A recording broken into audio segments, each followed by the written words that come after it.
A is for Allah, nothing but Allah. Ba is the beginning of Bismillah. Ta is for taqwa, bewaring of Allah. And Tha is for thawab, a reward. Ja is for Jannah, the garden of paradise. Ha is for Hajj, the blessed pilgrimage. Kha is for Khatam, the seal of the prophethood given to the Prophet Muhammad sallallahu alayhi wa sallam. Assalamu alaikum wa rahmatullahi wa barakatuh. Welcome to our program, Learn Arabic. So far, we discussed how can we produce and pronounce the sound tha. But I think also it's very important here to mention that when it comes to the writing system for writing the sound tha, I think that we have to learn more about the different positions for connecting this letter with the following ones. And I think that is probably this is what we start today is the different forms of tha when it comes to the initial position, when it comes in the medial position or final position. And I think that in the last episode we discussed how can we combine tha with the following one. Let me just show that again to you. Here is that, as we discussed before, that we make a small hook here, and then we go straight the line, and then we put 3 dots here. That is probably the best form for writing tha when it comes in the initial position. Yeah. And that's why this sound, this letter is described as a connected letter when it comes in initial position. Okay. So, do you have any comment about that? What's Yep. what's like non-connected letter? Well, I can tell you here, Muhammad. Tha sometimes, as we can see after that, when it comes, for example, in the final position, we can say buhuth. Buhuth. Well, this is probably when it comes in the final position. Yeah. And here you can find that tha is disconnected with from the previous letters. Can you see that? Yeah. But here in the initial position, we write thalab in this way, and tha here is not disconnected like this one. Can you see that? There is a difference here between here and that. So this is when it comes in initial position. But I think it is not all the time. It is disconnected in the final position. Exactly, Mahmoud. Sometimes it's is it connected. because of vowel is disconnected, or it just has to be disconnected? Well, when it comes in the final position, right? Yeah. Sometimes it comes connected, sometimes it comes disconnected. Yes. And then here we have, when it comes, first of all, in the initial position, I think it must be connected. We don't have, I don't think that there is a word in Arabic that starts with tha which is disconnected. Yes. Right. So most of them actually should be combined or connected with the following letters. Now, in the medial position, Yeah, connected. Please, Ahmed. Yeah, Bassam. Here in the final position, Yep. or in the first position here, we don't have choice. We are compelled or propelled not to leave a space between the first sound or the first letter and the second. Right. But in the word for buhuth, we have to be careful of the space between the waw and the tha, not to be a great space, because this change. I think that this is very important. I mean, Osama here actually raised very, very interesting points about how long should we make this connection between the final letter with regarding to the previous letters. Let me just explain that in detail. Like, for example, here that when it comes buhuth, for example, here is it. So I think that Osama's question now is that should I put, for example, the tha here, and it's also disconnected from the previous letters. Yeah. Can you see that? But here we have long distance. That's not correct in Arabic. Right. I mean, you shouldn't actually make a long space. No space between the... Right. Well, you should probably, Mahmoud, you should make here a very, very short space between tha and the previous one. Can you see that? Here again, once again. So I would write that in this way. I think, Ahmed, some people say that we leave a space for a single letter. Exactly. It could be something like single that. letter. Just the space for writing one letter. That probably could be the limited space that is allowed for writing the disconnected tha when it comes in the final position. But how about when it comes in the medial position? Can you see that? In the medial position, here we have, for example, athar, which means in English monuments. Now, let me Monuments. just repeat it again. Here is it. In athar, you can find here that is the letter is coming in the medial position. Here is it. Can you see that? Yeah. So probably could be close to the form of writing tha when it comes in initial position. Because here is that when it comes in initial position, salab. So here we have tha. Yeah. Can you see that? Yes. And when it comes in the medial position, also we have another tha here connected with a. Of course, a is another different letter, but my focus on tha here. Yes, we studied it. Yep, I mean, that's right. I mean, the first part of the site is just has to come in. And it starts at the back or front or middle, where we join. If you are joining the word, if you're not joining the word, the first line and then the follow on will come. Right, exactly. I think that's right. I mean, don't connect, for example, when it comes, let me just give you an example here. When it comes for buhuth, when I write that in the final position, here is it, buhuth. So can you see that? So tha here is coming in the final position. Please don't connect this letter with the following one. Yeah. Because in this way, you are combining the words together, and that's wrong in Arabic. You have actually to just make a space between one word and another word, and so on. Yep. Should you leave a space between two words? Oh yeah, of course. Yeah. Well, probably the. What's the amount? Well, I think that it would be just one. The space of one letter could be the limited space between two words. Like for example, when I write thalib and buhuth, or something like Ahmed Talib, which means that Ahmed is a student, Yeah. something like that. So this is one word. This is another word. The Yeah. space between both, just the space of one letter. Yes. The same applies in English or in other languages. Exactly. But at the same distance, the same space in English and Arabic are equal. I think so. I I think think so, so, yeah. Mahmoud. I mean, it depends on the machine that you are using for writing, whether it's a computer or typewriter. Set the space. Right, it's a Yeah. very Come single with a space. certain space. Right, it's called single space, right. I don't know how long is it when it comes to the centimeters, something like that, but it's just one space that disconnects the word from another word. Yeah. Okay, so now let's get back again here to athar. So when we write that, when it comes in the middle position, we have tha connected with the following one. When it comes in the initial position, it's also connected with the following one. When it comes in the final position, sometimes it comes disconnected as buhuth, and sometimes it comes connected like bahth. Bahth. Let me just write that here. And in bahth, actually, you can find that it's probably bahth, which means in English research, and buhuth is the plural form for the word research. So here is my point. So I have a question here, Yeah, Bah, please. go ahead. Is there a rule that govern the status of being connected or disconnected in the final position for sa? Well, not for all the letters in Arabic. It depends on every letter, and every letter probably is different from all the letters. So I don't think that we have a standard rule for that. I mean, you can say, for example, that for ta, it always comes connected, but tha comes disconnected. Not necessarily. Yeah. I mean, every letter has his own rules for writing. That's why we are explaining in detail how can we write the letters in Arabic in order to explain how it is written in Arabic, because every letter has its own rules. Okay. Yeah. So anyway, let's get back again here to the word bahth. Here is it. Okay. Okay. And here we have ba. Yeah. Here is it. Small hook with dot. So here is it. This is tha. Yeah. This is my point. So it comes here in the final position, connected with the Connected. previous one. Yeah. But we have another word, which is buhuth. Can you see that? Yeah. So here, It is disconnected. exactly. Can you see that? Is it maybe it's because of the vowels in the end, and you cannot really connect vowel to the third.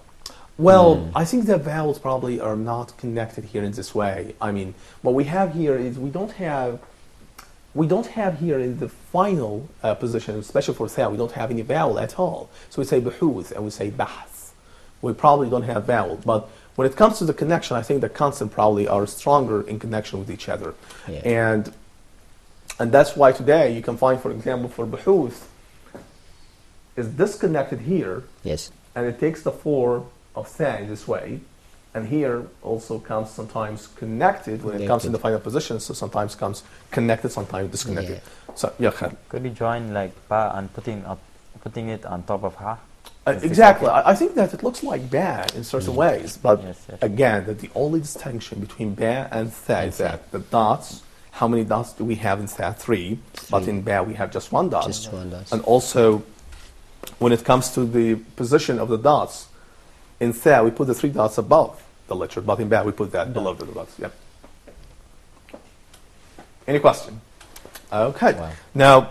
Now I can tell you here that is tha comes in the initial position, final position, medial position. When it comes in the initial position, it comes all this connected. When it comes in the medial position, also connected. When it comes in the final position, sometimes connected, sometimes disconnected. Here is actually the conclusion for ba and ta and tha. So the three new consonants represent the next three letters in the alphabet after tha, ba, ta. All of them share the same skeletal shape, and they are distinguished by the number and the position of the dots. I think that's right. So we have, for example, ba one dot, we have in ta two dots, in tha we have three dots. So these three letters have the same basic shapes, but they are distinguished by their dots. I think that's right. So if you just have a look at them again. Yeah. And by their pronunciation.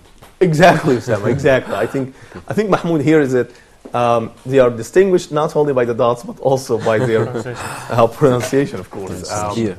Yep, here is that. So this is, I would say that this is for bam, Yeah. and this is for tab, and this is for tab. So probably I might ask you now, just on your scratch paper, if you can write the three letters again, ba and ta and tha. Okay. Here is the ba with one dot, ta with two dots, tha with three dots. Okay. Can you write that? Okay. Just ba with one dot, ta with two dots, and tha with three dots. But again, remember that in ba we have one dot below the letter, and in ta we have two dots above the letter, and in tha we have three dots above the letter. Can I see something like that? Yeah. Okay. See? Like that? I see. Okay. Yep. That's right, Osama. Okay. I think it's very easy now to me to distinguish between them. Well, that's right. Okay, Mahmoud, can I see something like that? Yep. That is absolutely wonderful. Right. Okay. Mine's slightly not. Well, don't worry about that. Well, that's okay. Ban, tan, tha. Well, I like that. Okay. So, anyway, so what we have now is that we already now discussed alif, ba, ta, tha. And we're going to move on here to the fifth letter, which is G. Well, first of all, do you have any question about ba, ta, tha, or alif before moving on to G? No. I think it's clear, inshallah. It's clear. Okay. Yeah. The letter G has three different pronunciations that vary to the region in the Arab world. Okay. Yeah. Again, it's probably something that we discussed before. I think that we talked before about the dialects in Arabic and the dialects in English. And the cultures, different cultures. Exactly, Osama. I think that is true. And sometimes also, here is something could be very important. Sometimes the dialect probably not only reflects your cultural background, but also reflects where are you from, and reflects also your level of education, your level of culture, and a lot. And I still remember that those who probably speaks English from Texas could be different from those who speaks English in the north, in New York, for example. Yeah. Sometimes I found a lot of difficulty in understanding the Texan English or English of Texas State in the United States. I think that also can be found in Arabic. I mean, in Arabic you can also find that there are a lot of letters that can be pronounced in different ways. Ahmed, I got from you, what you are saying now, Yeah. that a sense of discrimination between people due to the different pronunciation of the letters? I don't Is that- think so, Osama. In this way, actually, I would tell you here It represents, you say, it represents the different cultures, the background, where we're coming from. So, is that right? I think that's, Sam, a very important question. Do you know why? Because some people here probably say, which one is more important, vowels or consonants? I think I would disagree with my colleague. Okay, so tell me your opinion, please, Mohammed. It's not discriminating. It's just, you know, defining your culture. Exactly. Defining your culture. Maybe, for example, in Egypt, they speak slightly different language to Moroccan.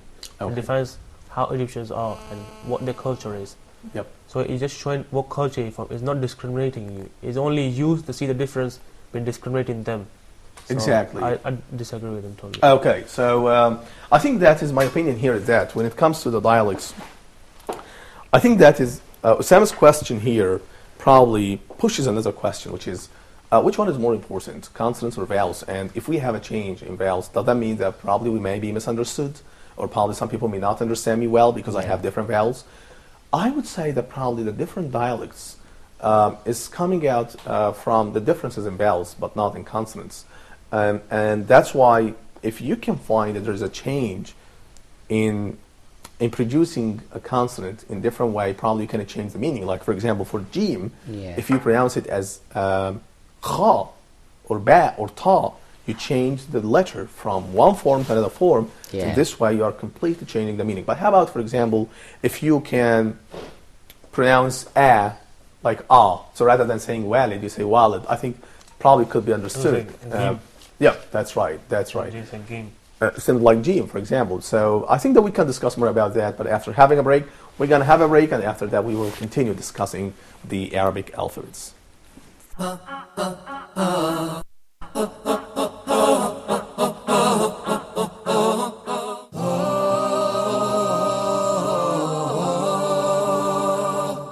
Inshallah, on the straight path, we would like to discuss the niqab from an Islamic and social political perspective. So sometimes some non-Muslims, they might not understand the full Islamic pictures. Anyone can say anything about it. Yes. So when can we, who speaks for Islam? This is the biggest question. Who speaks for Islam? No, they are not sinning.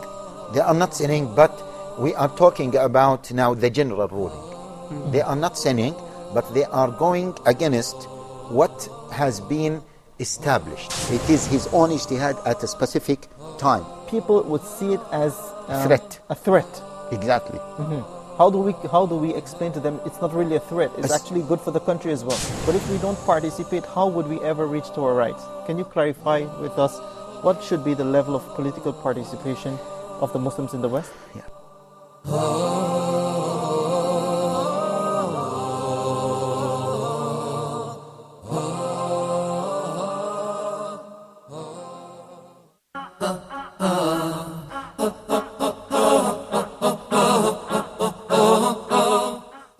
Assalamu alaikum wa rahmatullahi wa barakatuh. Welcome to the second part of our program, Learn Arabic.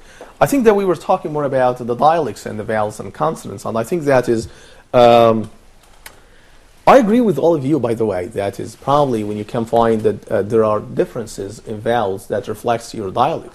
But when it comes to the, any changing probably in the consonants, that means that you are changing the meaning of any word. And that is what you can find in jim, for example. I think, Osama, you have a comment. You told me you have a comment during the break. Yeah. Yep. My comment is about the pronunciation of the word jim. Okay. We have two dialects here. Yep. Okay.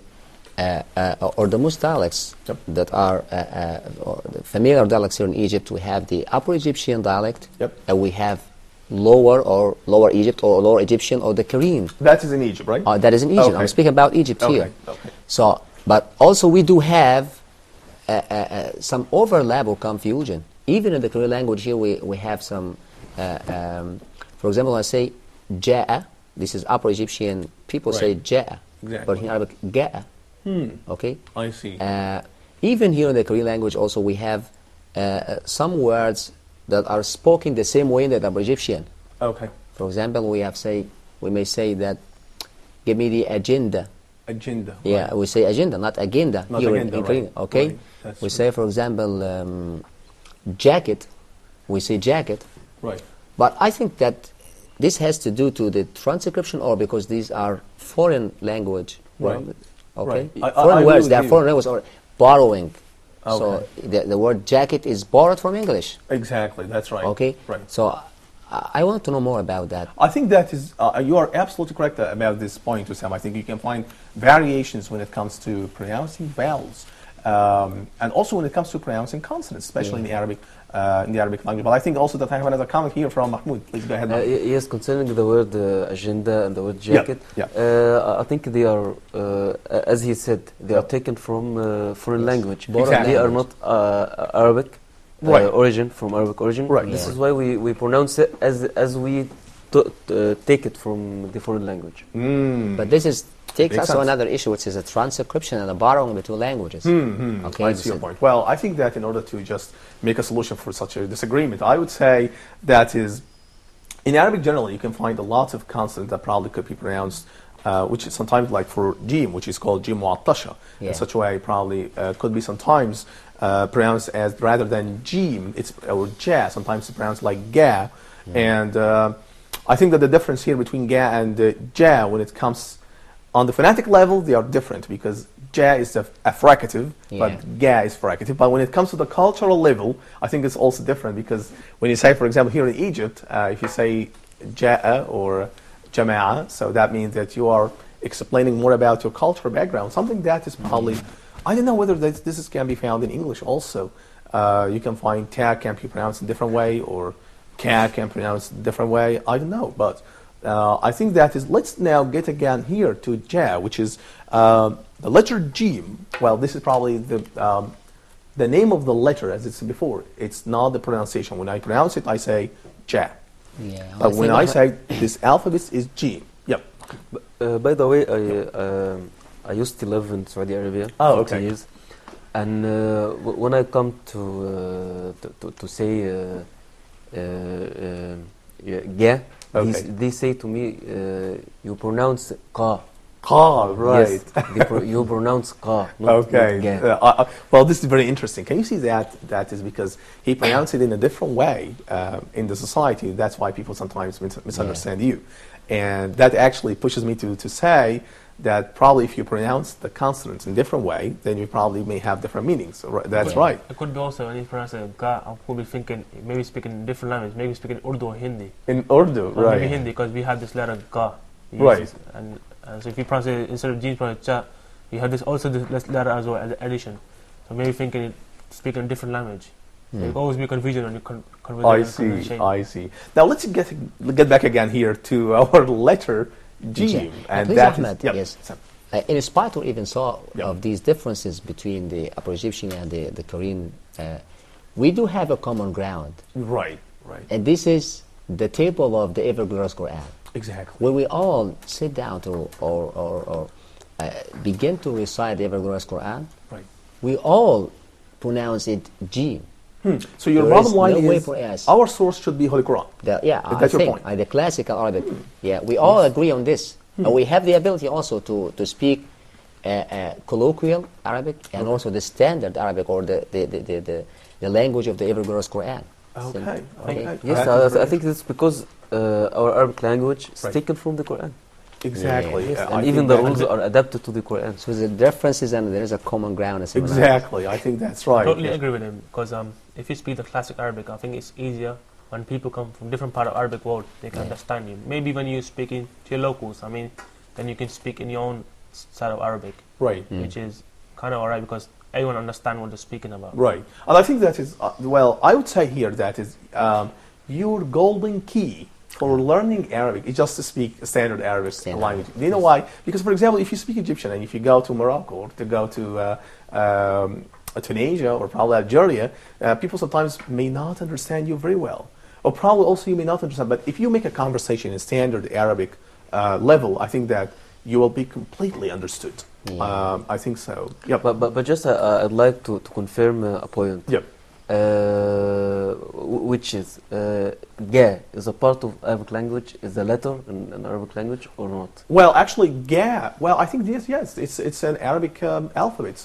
Because some people told me it is a kind of qira'ah, or a way of recitation of the Quran. Right. Okay. And in some ways of recitation of the Quran, there is ga. You can say ga. Well, one of the tribes of the Arab tribes used to pronounce ja as ga.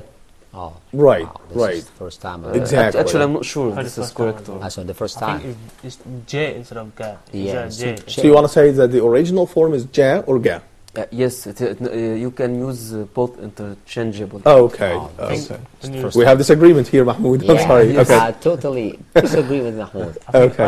We're gonna I'm listen not to you. sure. soon. I said I'm not sure. Yeah, if this okay. is correct or I not. think Well- what you're trying to say, right, like, it's instead of Ga, it's J. J. Like right. we say, what Duhay is probably what Sajay, Ida Sajay.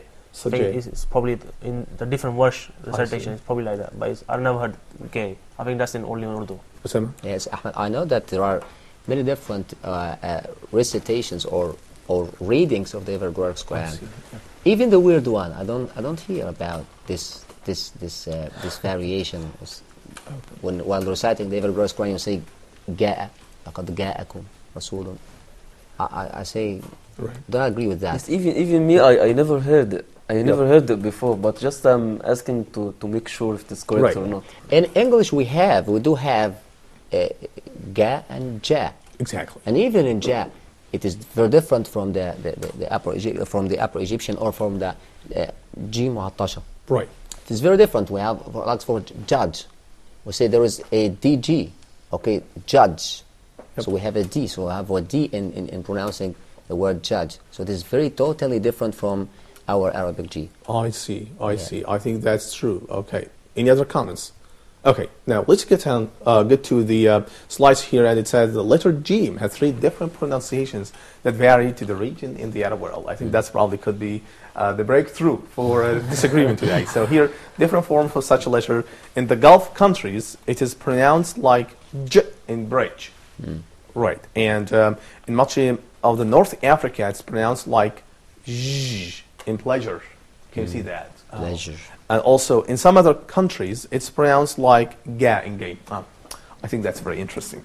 So now we, Just one question. The place of articulations here between ja and j and different? Oh yeah, of course, the place of articulation when it comes to, I think when it comes to ja, and I think when it comes to ja here, we can find that there is here top of the airstream, and then there's this, the airstream is released out from the mouth. So we have here this sound ja described as the fricative. When it comes to, I think when it comes to j and ga probably, well, ga is a stop sound, but j is not stop sound. It is actually a fricative sound. So what is the standard in Arabic? Because this is a problem when I read the Quran. Some people, when I say ja, they told me tell me you are wrong. The correct is ja, and I couldn't distinguish between ja and ja. I think that is. I'm sorry for that, but I have to finish now because our time is coming up. But we're gonna discuss more about that in the following episodes, my dear viewers. I think we are coming now to the conclusion of our episodes. This is Ahmed Abdel-Tawab. Assalamu alaikum wa rahmatullahi wa barakatuh. A is for Allah, nothing but Allah. Ba is the beginning of Bismillah. Ta is for taqwa, bewaring of Allah. And Tha is for thawab, a reward. Ja is for Jannah, the garden of paradise. Ha is for Hajj, the blessed pilgrimage. Kha is for Khatam, the seal of the prophethood given to the Prophet Muhammad sallallahu alayhi wa sallam.